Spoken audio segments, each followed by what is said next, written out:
मैत्रेय जी की वाणी श्रवण करके विदुर जी के मन के सब संशय दूर हो गए, उनके सब प्रश्नों के उत्तर मिल गए, समाधान रूपी आधार मिल गया। क्यों? क्योंकि मैत्रेय जी अनुभवी महापुरुष हैं।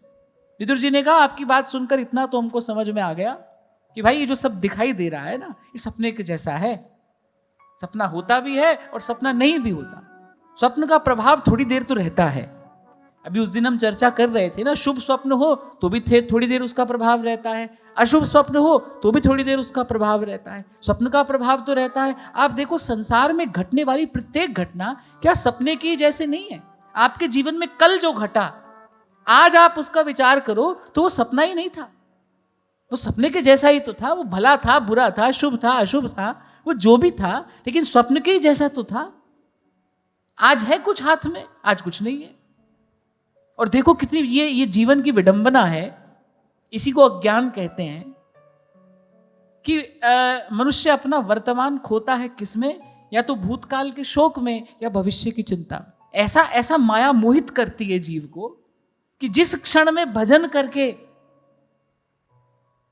वो अपना कल्याण कर सकता है, वो उस परम पद की प्राप्ति कर सकता है, वो उसी क्षण में उसको भुलाए रहती है। माया का यही कार्य है, वो आपको कभी आज का चिंतन नहीं करने देगी। माया बद्ध मन जो है उसका लक्षण क्या है? आप देखो आपके पास जो होगा आपका मन उसकी ओर नहीं देखेगा, जो नहीं है उसका विचार करेगा। जो नहीं था और जो नहीं होगा मन सदा उसका विचार करेगा, जो है वो उसका विचार नहीं करेगा। यही एक लक्षण है कि भाई अभी हमारा जो मन है ना वो माया के अधीन है।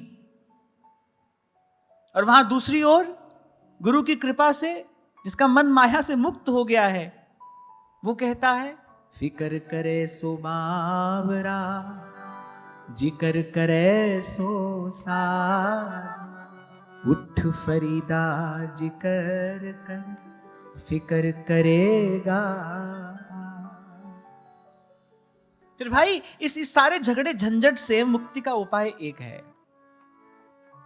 फरीद ही अपनी वाणी में एक स्थान पर कहते हैं कि उठ फरीदा सुत्या, अरे जा जा दुनिया वेखण जा। उठ फरीदा सुत्या, जा दुनिया वेखण जा। जे कोई मिल जाए बख्शिया। कोई अनुभवी महापुरुष तुझे मिल गया, कोई पहुंचा हुआ संत तुझे मिल गया जिसकी पहुंच है वहां तक। महाराज बाणी में एक स्थान पे कहते हैं जाका कहिया दरगाह चल ले। जो कहता तो यहां है लेकिन हलचल वहां होती है। अरे कोई ऐसा तुझे मिल गया, जे कोई मिल जाए बख्शिया, जा तू भी बख्शिया जा। जैसे जलते हुए दीपक से बुझता हुआ दीपक लगता है और वो दीपक भी जल जाता है। ऐसी कोई जागा हुआ महापुरुष मिल जाए, उसके शब्द ये कौतुक करेंगे। बस उसका शब्द कान में पड़ेगा, बस उसका शब्द कान में पड़ेगा। इसीलिए आपसे कई बार कहता हूं, जब यहां आते हो प्रयास यही किया करो कि आपकी सारी चेतना आपके कान में सिमट आए। गुरु को कान देना चाहिए, गुरु की वाणी में ध्यान देना चाहिए। यही विचार कर बार बार आपसे कहता हूं, दृष्टि प्रभु की ओर रखना, प्रभु को देखना, प्रभु को निहारना, प्रभु के स्वरूप का चिंतन करना। कान कान गुरु के शब्द की ओर हो। गुरु कहता चले, आप सुनते चलो, समझते चलो और आगे बढ़ते चलो। तो विदुर जी ने कहा आपकी कृपा से पहले अब मुझे प्रतीति हो रही है, अब मुझे इस सत्य का अनुभव हो रहा है, अब मुझे इस संसार के स्वप्नवत होने का बोध हो रहा है। जानता तो था, पहले मैं जानता तो था लेकिन इसका बोध नहीं था। हजारों बार मानस का पारायण कर लेता है कोई व्यक्ति जीवन में, हजारों बार गा लेता है उमा कहूं मैं अनुभव अपना, सत हरि भजन जगत सब सपना।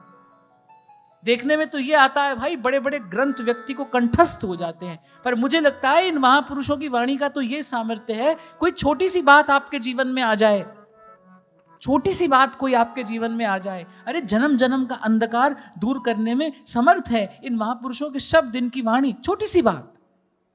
कल हम इसी बात पर चर्चा कर रहे थे, कोई गुत्थी उलझी हो तो कोई एक सिरा पकड़कर ही तो उसको सुलझाना आरंभ करते हैं। ऐसे ही किसी महापुरुष का एक शब्द आपके जीवन में आया, वहीं से प्रकाश होना आरंभ हो जाएगा। पर यह घटना घटेगी किसके जीवन में? ऐसा महापुरुष मिलेगा किसको जिसने दीर्घ काल संतों का संग करके, संतों की सेवा करके अपने जीवन का लक्ष्य पवित्र कर लिया है, जिसने अपने जीवन का लक्ष्य सुनिश्चित कर लिया है, उसी के जीवन में दिव्य घटना घटेगी।